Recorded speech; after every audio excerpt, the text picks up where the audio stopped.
Hello guys, now we will study the class 9th NCERT Economic chapter 2 People as a Resources.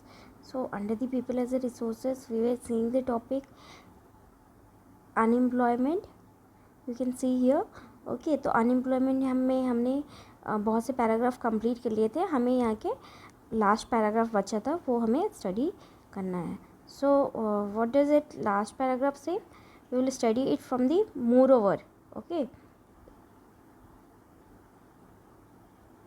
from here. Okay, moreover the employment structure is characterized by self employment in the primary sector. ठीक है, ये हमने देखा था कि although जो employment structure है वो कैरेक्टराइज होता है सेल्फ एम्प्लॉयमेंट प्राइमरी सेक्टर में, मतलब खुद के लोग काम करते हैं. और यहाँ पे जनरली क्या होता है कि पूरी फैमिली अपना काम में कंट्रीब्यूट्स करती है, लेकिन सबकी ज़रूरत नहीं होती है. तो ये डिस्गाइज्ड अनएम्प्लॉयमेंट के अंदर आता है. ठीक है, और जनरली क्या होता है कि जब प्रोडक्शन होता है तो इंटायर फैमिली इसी पे डिपेंड है. इससे क्या होता है कि जो वर्क होता है अनएम्प्लॉयमेंट सेक्टर का वो रिड्यूस होता है. ठीक है, but this does not reduce the poverty of family. Gradually surplus labour from every household tends to migrate from the village in search of job. Okay, ठीक है, ऑल्दो सपोज हमने example है कि अगर किसी एग्रीकल्चर वर्क में जहाँ पे 5 पीपल की रिक्वायरमेंट वहाँ पे 10 पीपल अगर आ रहे हैं, तो जनरली क्या होता है कि जो 5 पीपल है वो एक्स्ट्रा है, लेकिन वो भी उसी में एंगेज है क्योंकि उनके पास कोई और काम करने के लिए नहीं है. तो समटाइम्स क्या होता है कि अगर जो लैंडलॉर्ड्स है, मतलब जिसका वो लैंड है, वो उन्हें हटा देगा, तो वो क्या करेंगे कि वो माइग्रेट होते हैं उस प्लेस से दूसरे प्लेस में जॉब्स के लिए. Let us discuss about the employment scenario in the 3 sectors mention earlier. ठीक है, जैसे कि हमने पहले एम्प्लॉयमेंट सेक्टर की बात की थी, प्राइमरी, सेकेंडरी एंड टर्शरी को, तो हम उसको इंडिविजुअली यहाँ पे स्टडी करेंगे. Agriculture is the most labour absorbing sector of economy. ठीक है, एग्रीकल्चर जो है एक ऐसा सेक्टर है जहाँ पे बहुत ज़्यादा लेबर की रिक्वायरमेंट होती है. In recent years there has been a decline in the dependence of population on agriculture partially because of disguised unemployment discussed earlier. बोला जाता है कि यहाँ पे क्या है, बहुत साल से ऐसा हुआ है कि जो नंबर्स ऑफ लेबर्स है, ठीक है, या फिर नंबर्स ऑफ पीपल्स है जो कि एग्रीकल्चर पे डिपेंड है, उनकी क्या हुई है, नंबर जो हुई है डिक्रीज़ हुई है. तो इसका क्या रिजल्ट है, डिस्गाइज्ड अनएम्प्लॉयमेंट इंक्रीज़ हुई है, जो कि हमने ऑलरेडी स्टडी की थी. Some of the surplus labour in agriculture has move to the either the secondary और टर्शरी सेक्टर. ठीक है, जैसा कि हमें पता है कि primary sector basically agriculture activity को इन्वॉल्व करता है, जहाँ पे लेबर की रिक्वायरमेंट बहुत ज़्यादा है, लेकिन बिकॉज ऑफ डिस्गाइज्ड अनएम्प्लॉयमेंट वो लेबर क्या की है, उन्होंने प्राइमरी सेक्टर को छोड़ के सेकेंडरी या टर्सरी सेक्टर को ज्वाइन कर लिया है. In the secondary sector small scale manufacturing is the most labour absorbing. ठीक है, तो सेकेंडरी सेक्टर में क्या काम होता है, वहाँ पे मैन्युफैक्चरिंग होती है. जैसे अगर छोटी छोटी माइक्रो मीडियम स्मॉल इंडस्ट्री या फिर कोई भी इंडस्ट्री जहाँ पे मैन्युफैक्चरिंग का आप सिंपल अगर वे में बात करें तो प्राइमरी मतलब production sector, primary sector of employment मतलब production sector of employment, secondary मतलब होता है मैन्युफैक्चर सेक्टर ऑफ एम्प्लॉयमेंट. ठीक है, अब हम टर्सरी की बात करेंगे. In case of tertiary sector various new services are now operating like biotechnology, information technology and so on. ठीक है, तो यहाँ पे क्या होता है कि कुछ ऐसी चीज़ें निकल के आ रही जो हमने पहले से नहीं था. ठीक है, जैसे कि बायोटेक्नोलॉजी, इंफॉर्मेशन, आईटी टेक्नोलॉजी. ठीक है, ये मोबाइल नेटवर्क, सोशल मीडिया, ये सब किसके अंदर, टर्सरी सेक्टर के अंदर ही आएगी. तो जनरली क्या होता है कि प्राइमरी सेक्टर के लोग काम छोड़ के जनरली कहाँ जाते हैं, सेकेंडरी सेक्टर में जाए, because they are not well educated. तो टर्सरी सेक्टर में उन्हें जॉब नहीं मिलती है. Let us read a story to know how people could become an asset for economic of village. ठीक है, अब हम ये जो नीचे एक बॉक्स में स्टोरी दी है उसको पढ़ेंगे और हम ये समझेंगे कि कैसे जो गांव के लोग हैं, रूरल एरिया के, वो कैसे इकोनॉमी के लिए एक एसेट बन सकते हैं. The story of a village. There was a village inhabited by the several families. ठीक है, एक गाँव था जो कि वहाँ पे बहुत सारे लोग रहते थे. Each family produce enough to feed its member. ठीक है, हर फैमिली इतना अनाज उगाती थी, इतना क्रॉप प्रोड्यूस करती थी कि वो अपने घर के मेंबर को अच्छे से प्रॉपरली खाना खिला खिला सके। Each family met its needs by the member making their own clothes and teaching their own children, ठीक है। हर एक फैमिली क्या करती थी, वो खुद के बच्चे के लिए कपड़े बनाती थी और खुद के बच्चों को पढ़ाती थी। One of the family decided to send one of the its son to an agriculture college, ठीक है। एक फैमिली ने वहाँ पे डिसाइड किया कि वो अपने बच्चे को एग्रीकल्चर कॉलेज में सेंड करेंगे, ठीक है। तो what happen, the boy got his admission in the near by college of agriculture, ठीक है। वहाँ के जिस फैमिली ने डिसाइड किया तो वहाँ का लड़का जो था उसको क्या हुआ, एडमिशन मिल गया एग्रीकल्चर कॉलेज में।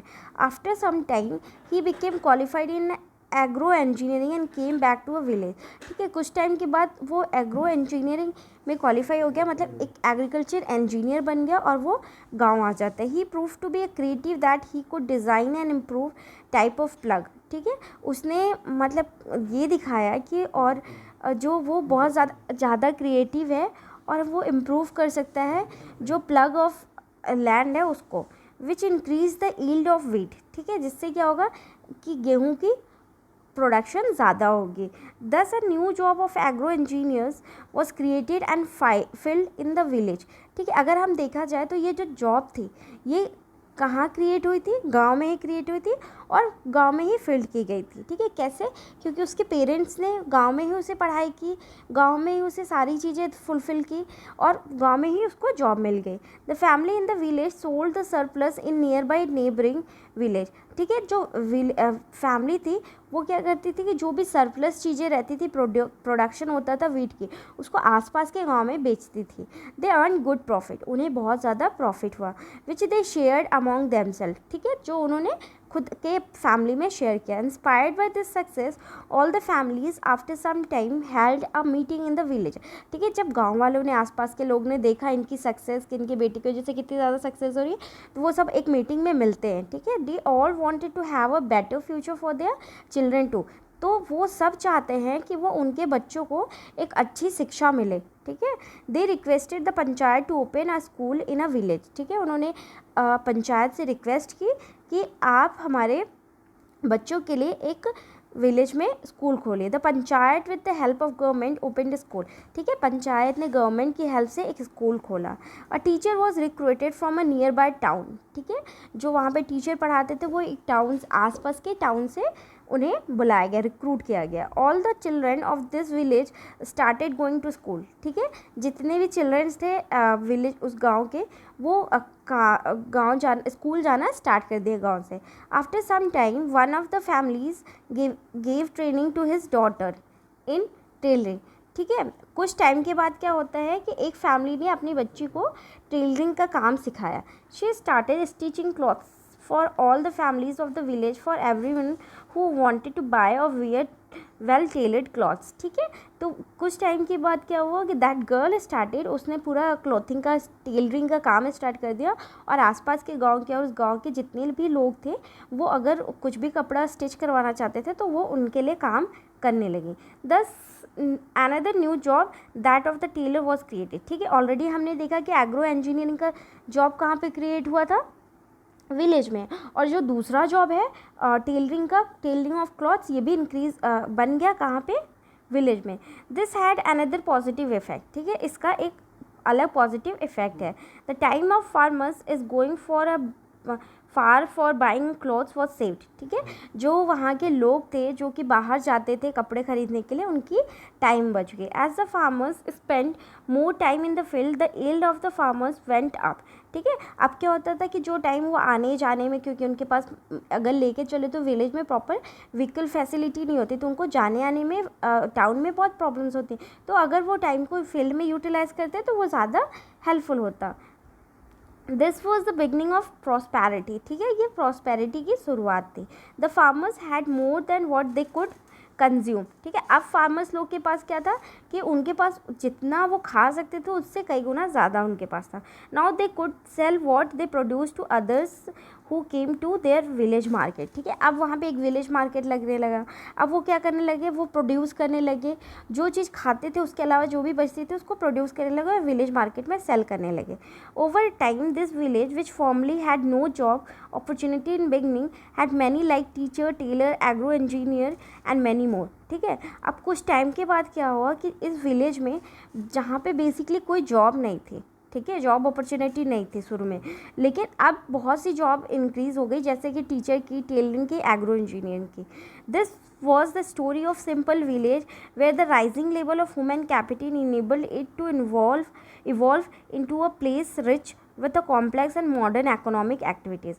बोला जाता है कि ये जो स्टोरी है गांव की, एक सिंपल सा एक एग्जांपल देती है जहाँ पे कि विलेज भी बहुत अच्छे ह्यूमन कैपिटल में राइज कर सकता है और इवॉल्व कर सकता है, और जो कॉम्प्लेक्स प्लेसेस हैं, मॉडर्न इकोनॉमिक है, उनके इक्वली वहाँ पे आ सकता है। सो हमने जो अबव स्टोरी पढ़ी, इससे हमें ये समझ में आया कि village people are not poor, that way they follow their tradition, they that is a poor.